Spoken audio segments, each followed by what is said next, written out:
ప్రభునందు నాకు అత్యంత ప్రియమైనటువంటి వారులారా, మన ప్రభువును రక్షకుడైనటువంటి యేసుక్రీస్తు వారి యొక్క శుభనామములు మీ అందరికీ నా హృదయపూర్వకమైన శుభములు వందనములు తెలియజేస్తున్నాను.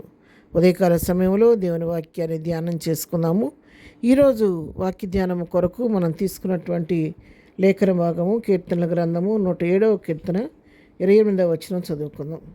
శ్రమకు తాళలేక వారి యెహోవాకు మొరపెట్టిరి, ఆయన వారి ఆపదల్లో నుండి వారిని విడిపించెను. ఆమేన్. దేవుని నామమునకు మహిమ కలుగును గాక. ఇక్కడ తన ప్రజలైనటువంటి వారికి ఎదురైనటువంటి శ్రమలో ఆ శ్రమను వాళ్ళు తట్టుకోలేక, ఆ శ్రమకు వాళ్ళు తాళలేక యెహోవాకు వారు మొరపెట్టారంట.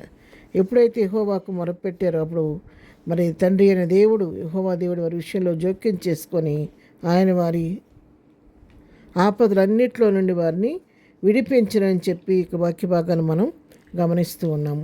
107వ కీర్తనలో కూడా మరి 6వ వచనం కూడా మనం చూసినట్లయితే, వారి కష్టకాలం మంది యెహోవాకు మొరపెట్టి ఆయన వారి ఆపదల్లో నుండి వారిని విడిపించెను. 13వ వచనం కూడా కష్టకాలం మంది వారి యెహోవాకు మొరపెట్టి ఆయన వారి ఆపదల్లో నుండి వారిని విడిపించెను. మళ్ళీ 19వ వచనం కూడా కష్టకాలం మంది వారి యెహోవాకు మొరపెట్టి ఆయన వారి ఆపదల్లో నుండి వారిని విడిపించెను అని ఇక్కడ 3 సార్లు ఈ వాక్య భాగాలు మనం చదువుతున్నాం. తిరిగి 28వ వచనంలోకి వస్తే, శ్రమకు తాళలేక వారి యెహోవాకు మొరపెట్టి ఆయన వారి ఆపదలో నుండి వారిని విడిపించెను అని చెప్పి రాయబడింది. దీన్ని బట్టి ప్రియులారా, మనం తెలుసుకోవాల్సిన సత్యం ఏంటంటే, దేవుని బిడ్డలు అంటే మనం మన జీవితాల్లో ఏదైనా శోధన, వేదన, బాధ కలిగినప్పుడు, కష్టం వచ్చినప్పుడు, ఏదైనా శ్రమ మన జీవితంలో కలిగినప్పుడు మనం చేయవలసింది ఏంటంటే యెహోవాకు మొరపెట్టాలి. ఎందుకంటే సమస్తమును చేయుటకు శక్తి కలిగిన దేవుడు కాబట్టి ఆ దేవునికి మన సమస్యను అప్పగించి మన శ్రమలో మన ప్రభువుకి మొరపెట్టినట్టయితే ఆయన మన విషయంలో జోక్యం చేసుకొని మన పక్షంగా ఉండి మనకు ఎదురైనటువంటి ఆపద నుండి, శ్రమ నుండి మనల్ని విడిపించటకు సమర్థుడు కాబట్టి ఆ శ్రమ నుండి నిన్ను నన్ను విడిపిస్తాడన్న సత్యాన్ని ఇక్కడ మనం తెలుసుకుంటూ ఉన్నాం. ఎందుకంటే ఆయన మన దేవుడు, మనం ఆయన బిడ్డలం కాబట్టి బిడ్డలు ఏ విధంగా శ్రమ కలిగినప్పుడు తల్లిదండ్రులైనటువంటి వారికి వారి సమస్యను గురించి చెప్పుకున్నప్పుడు తల్లిదండ్రులు వారి విషయంలో శ్రద్ధ వహించి ఆ సమస్య నుంచి ఎట్లా విడిపిస్తూ ఉంటారో, మన పరలోకపు తండ్రి అయినటువంటి ఆ దేవునికి మన సమస్య అప్పగిస్తే ఆయన మన తండ్రిగా ఉండి మన చేయి పట్టుకొని ఆ శోధనలో నడిపించి ఆ దిక్కుతోచని పరిస్థితిలో తనే మనకు మార్గదర్శిగా ఉండి ఆ శోధన నుంచి విడిపించి మనకు నెమ్మది కలుగు చేస్తూ ఉంటాడు. అంతేకాదు మరి ఇక్కడ యెషయా గ్రంథం 49వ అధ్యాయం 15-16 వచనాలు మనం చదువుకుంటే, స్త్రీ తన గర్భమును పుట్టిన బిడ్డను కరుణింపకుండా తన చంటి పిల్లను మరచున, వారైనా మరచుదురు కానీ నేను నిన్ను మరువను. చూడుము, నా అరచేతుల మీదనే నేను చెక్కి ఉన్నాను, నీ ప్రాకారం నిత్యము నా ఎదుట ఉన్నవి. ఇక్కడ చూడండి, శ్రేష్టమైన వాక్యం మనం చదువుతున్నాం. స్త్రీ తన గర్భమున పుట్టిన చంటి పిల్లను మరుస్తుందా? మరవదు కదా.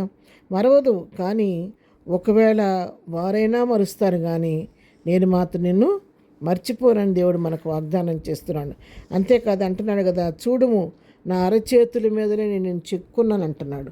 ఆయన అరచేతుల్లో మనల్ని నిన్ను నన్ను చెక్కున్నాడంట. కాబట్టి ఆయన తన కవిగిట్లో తన అరచేతుల్లో తన రెక్క నీడలో వారి నిత్యము కాచి సంరక్షించే దేవుడే అన్నాడు. కోడి తన పిల్లలన్నిటిని రెక్కల కింద చేర్చుకొని దాచినట్లుగా ఆయన అరచేతుల్లో నిన్ను నన్ను చెక్కుకొని వాళ్ళ కంటికి రెప్పలాగా ఏ అపాయం, కీడు, శోధన, గండం మనకు రాకుండా నిత్యము కరుణించి కాపాడే దేవుడుగా మన పక్షంగా ఆయన ఉంటున్నాడు. కాబట్టి మన జీవితాల్లో ఈ వాక్యం ద్వారా మనం తెలుసుకొచ్చి ఏంటంటే, నీ జీవితంలో, నా జీవితంలో ఏదైనా శోధన వచ్చినప్పుడు, అనారోగ్యం వచ్చినప్పుడు, సమస్య వచ్చినప్పుడు, వేదన వచ్చినప్పుడు, బాధ వచ్చినప్పుడు, చీకు చింత వచ్చినప్పుడు, శ్రమ వచ్చినప్పుడు, మరి దుఃఖం వచ్చినప్పుడు కృంగిపోవటం కాదు, కానీ వాటి నుంచి విడిపించడానికి శక్తి కలిగిన దేవునికి మనం మొరపెట్టుకుంటే ఆయన తప్పకుండా మన ఆపదల నుంచి విడిపించి తిరిగి మనకు నెమ్మదిచ్చి మన జీవితాల్లో సంతోషం కలుగు చేసే దేవుడై ఉన్నాడు. ప్రార్థన. ప్రేమ కలిగిన తండ్రి, పరిశుద్ధుడా, నీ పాదములకు వందనాలు. ఇంతవరకు నా జీవితంలో, మా అందరి జీవితంలో ఎన్నో మేలు చేస్తూ ఎన్నో శోధన నుంచి ఆపదలను తప్పిస్తూ నడిపిస్తున్న దేవుడు అయ్యా.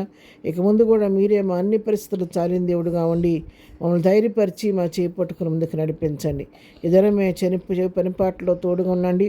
వారి ఆకపోకలో క్షేమం దయచేటి దినం బర్త్డే మ్యారేజ్ చేసుకున్న బిడ్డలను దీవించండి, ఆశీర్వదించండి. బలహీనలను బలపరచండి, కృంగిన వారిని లేవనెత్తండి, దుఃఖంలో వారిని ఓదార్చండి, సమస్యలను వారిని విడిపించండి. చదువుకునే బిడ్డలందరికీ కావలసిన పరలోక జ్ఞానం దయచేయండి. నీటి రాయిపోతున్న బిడ్డలకు నీ పరలోక జ్ఞానం ఇచ్చి మంచిగా రాసి మంచి విజయాన్ని పొందుకునే కృప దయచేయండి. ఎవరికి ఏ సమస్యను మీ నామములో పరిష్కరించమని, ఎదురు దీవులతో నింపు నడిపించమని యేసు నామములో ప్రార్థించి అడిగి పొందుకొని ఉన్నాము తండ్రి. ఆమెన్. ప్రభు కృప సదాకాలం మనందరికీ తోడై నడిపించునుగాక. ఆమెన్.